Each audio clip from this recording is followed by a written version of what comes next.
lubog ka sa utang, hindi mo malaman kung paano ka makakabayad. Pero masipag at matiyaga ka naman, 'di ba nakakapagtaka bakit gano'n? Lahat na ginawa pero minamalas pa rin. Kailangan mo lang ng pang-attract ng swerte. Diyan na papasok ang pampaswerte bukod sa pagiging masipag at matiyaga mo. Mainam mga bossing ko, ngayong katapusan ng Oktobre or bago pumasok ang Nobyembre or sa mismong araw ng Nobyembre mga bossing ko ng November 1, gawin niyo po ito upang sa gano'n mag-goodbye utang ka na, mag-goodbye problema ka na lalo na sa pinansiyal. Minsan mapapaisip po tayo, parang paano mangyayari 'yun, 'di ba, 'yun nga ang hiwaga, eh, 'yun nga yung himala na tinatawag. Merong himala mga bossing kasi nangyari rin po 'yan sa akin. Ngayon po mga bossing ko, yung mga shini-share ko ay base sa aking karanasan. Ako po mga bossing ko, gumagawa din po ako ng mga pastillas, yung coated pulburon na pulburon tapos dinip ko sa chocolate. Ang dami kong mga ni-racket na ganyan, wala na akong tulog. Ang daming umo-order, pero bakit gano'n, lubog pa rin sa utang. Parang hindi ko nabibili yung pangangailangan ng aking anak, yung mga gano'n mga bossing. Ngayon, gumawa lang ako ng mga ganito, tapos ginawa kong positibo ang lahat. Kasi dati-dati daing ako ng daing. Ako yung tipo ng taong mainitin lagi ang ulo. Totoo, aminado po ako diyan. Palamura rin po ako.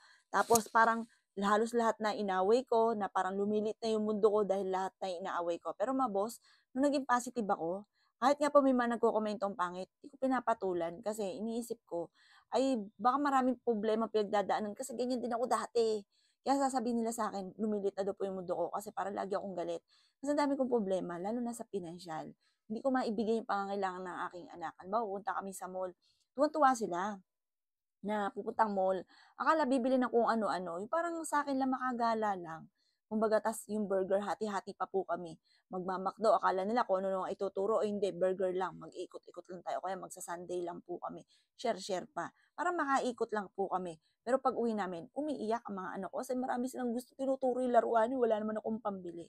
Naranasan ko yan at napakasakit yan bilang isang magulang na hindi mo maibigay yung pangangailangan ng inyo pong anak. Pinagdaanan ko po yan mga bossing. Laging mainit ang ulo ko no'n. Kaya naman ako gano'n kasi marami akong gustong mangyari para sa aking mga anak na hindi ko maibigay, na ang sakit para sa akin. Ngayon pa mga bossing, kaya halos lahat ng mga nakikita ko, inaaway ko. Gano'n ang ugali ko dati. Pero ngayon hindi ko na pinapansin, mga kawikaan ko, positive kasi, ay nauunawaan ko siya. Maaaring marami siyang problemang pinagdadaanan. Marami siyang pinanghuhugutan kaya gano'n siya. Kasi pinagdaanan ko na rin yan dati, mga boss. Naging kismosa rin ako dati. Kasi kawikaan ko, yung problema ko, hindi ko iniintindi. Nakikialam ako kasi yung problema ko, hindi ko alam kung paano ko susolusyunan eh. Kumbaga nakikichika na lang ako ng problema na may problema. Kaya naunawaan ko rin po yan. Kasi ganyan din ako. Kaya pag nakakita ko ng ganyan, ay marami problema to.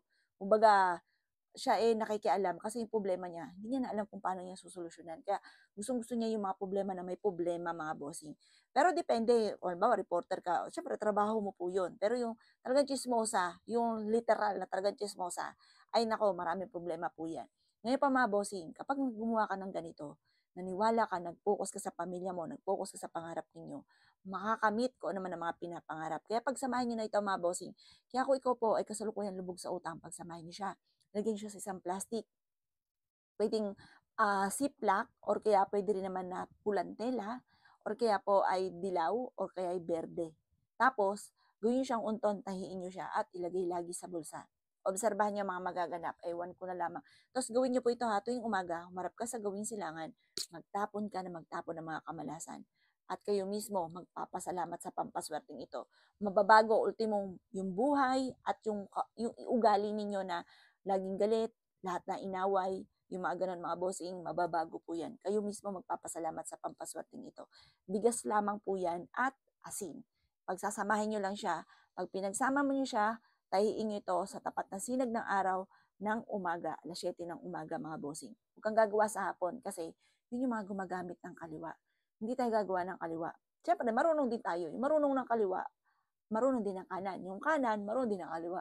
Pero syempre, hindi natin tuturo yun. At masama din po yan. May balik din po yan. Ngayon pa mga bossing, gawin niyo po ito ha. At ito'y makakatulong sa inyo upang sa ganon, mas maging masagana ang pamumuhay. O siya mga boss, good luck po sa inyo po lahat.